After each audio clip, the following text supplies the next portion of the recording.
بسم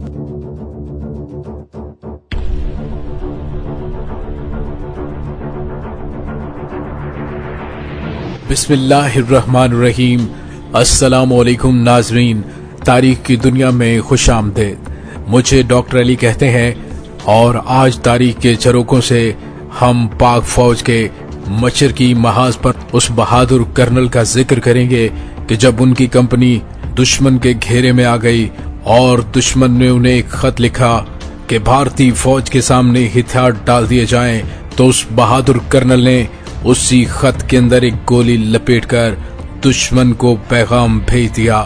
ناظرین، وہ پیغام کیا تھا اور اس محاذ پر کتنی بہادری سے پاکستان کی اس کمپنی نے دشمن کے ماؤنٹین ڈویژن کو تگنی کا ناچ نچایا؟ ویڈیو کی تفصیل میں جانے سے پہلے ہمارے چینل کو سبسکرائب کیجئے اور بیل آئیکن کو ضرور دبا دیجئے گا تاکہ ہماری آنے والی خون گرمانے والی ویڈیو سب سے پہلے آپ تک پہنچ سکیں۔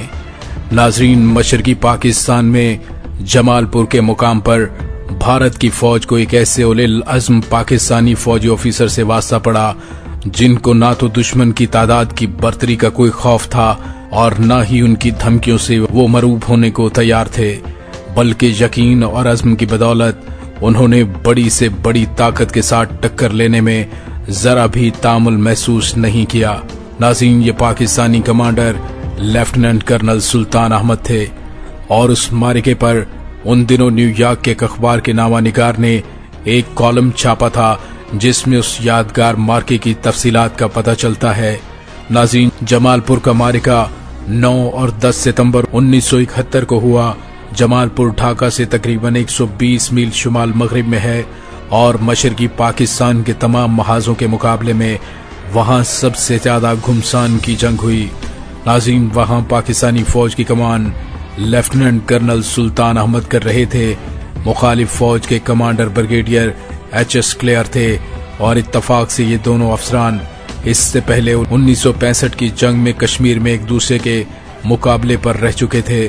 بریگیڈیئر کلیئر انڈین آرمی کے 95ویں ماؤنٹین بریگیڈ کی کمان کر رہے تھے اور مشرقی پاکستان میں جب جنگ بند ہوئی اور بھارت کے بڑے بڑے جرنیل ڈھاکہ پہنچے تو انہوں نے یہ خواہش ظاہر کی کہ انہیں جمال پور کی فوج کے پاکستانی کمانڈر سے ملوایا جائے۔ دوپہر کے کھانے پر جب یہ افسران ایک دوسرے سے ملے تو ایک بھارتی آفیسر یہ کہے بغیر نہ رہ سکا کہ تمہارے جوانوں نے کمال کر دیا۔ ناظرین، آئیے اب ذکر کرتے ہیں اس بھارتی بریگیڈیئر کے خط کا جو اس نے جمال پور کے کمانڈر کے نام لکھا تھا۔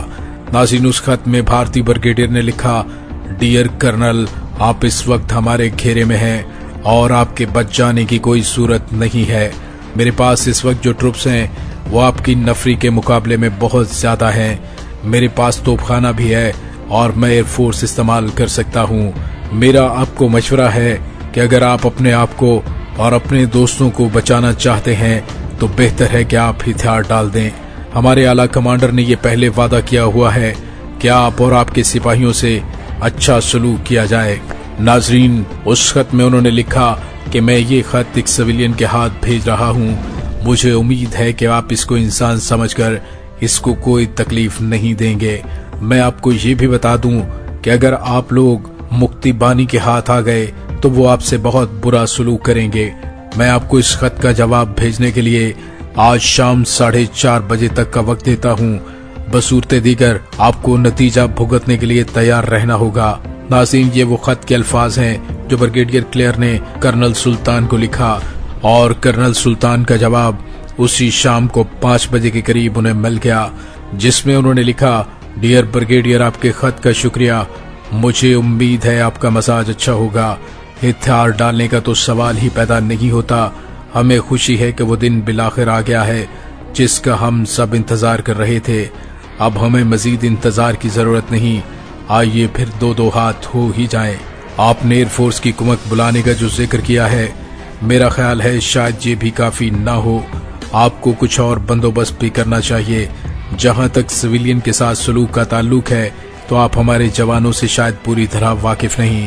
آپ اس شخص سے پوچھ سکتے ہیں کہ اس نے ہمارے ساتھ بیٹھ کر چائے پی ہے یا نہیں۔ میری طرف سے مکتی بانیوں کو سلام۔ تو پھر لڑائی شروع کرنے کا کب تک ارادہ ہے؟ میں امید کرتا ہوں اب جب آپ سے ملاقات ہوگی تو آپ کے ہاتھ میں اسٹرین گن ہوگی بجائے اس قلم کے جس کا آپ نے بڑا باکمال استعمال کیا۔ خدا حافظ کمانڈر جمال پور۔ ناظرین، اس کے بعد جنگ شروع ہوئی اور 2 دن تک پاکستان کے جوانوں نے اللہ اکبر اور پاکستان زندہ باد کے نعروں کی گونج میں بھارتیوں پر پے در پے وار کیے۔ برگیڈیئر کلیر سنگھ اور کرنل سلطان بھی برابر خطرات میں گھرے رہے اور دونوں کے آس پاس گولے پھٹتے رہے۔ برگیڈیئر کلیر کا بیان ہے کہ ان کی جیکٹ میں گولیوں کے کئی سوراخ ہو گئے۔ کرنل سلطان کی جیپ ایک دفعہ سرنگ سے ٹکرا گئی جس سے ان کے کئی جوان زخمی ہوئے، لیکن کرنل سلطان خود بچ گئے۔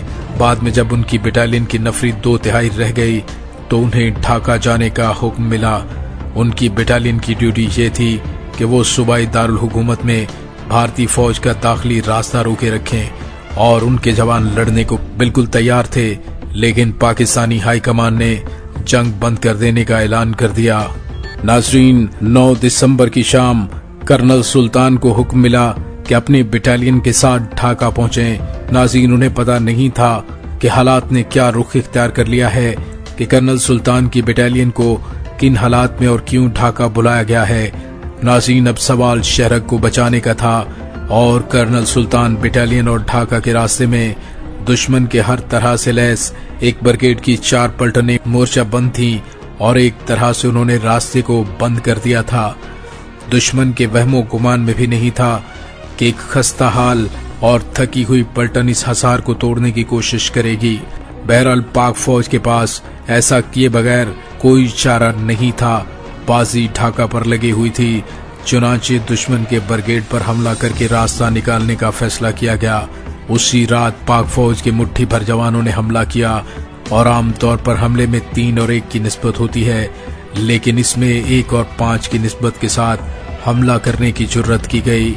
ناظرین، شروع میں اس حملے کے لیے بھارتی فوج تیار نہیں تھی، پھر سنبھل گئے۔ مختصر یہ کہ راستہ نکالنے کی لڑائی تمام رات ہوتی رہی۔ صبح سویرے سورج کی پہلی کرن سے بہت پہلے پاؤ پھٹتے وقت آخرکار بھاری قیمت چکا کر انڈین حصار کو توڑ کر پاک فوج کے جوان نکلنے میں کامیاب ہو گئے، اور اس تمام لڑائی میں کرنل سلطان آگے آگے رہے اور خود حملے کی قیادت کرتے رہے۔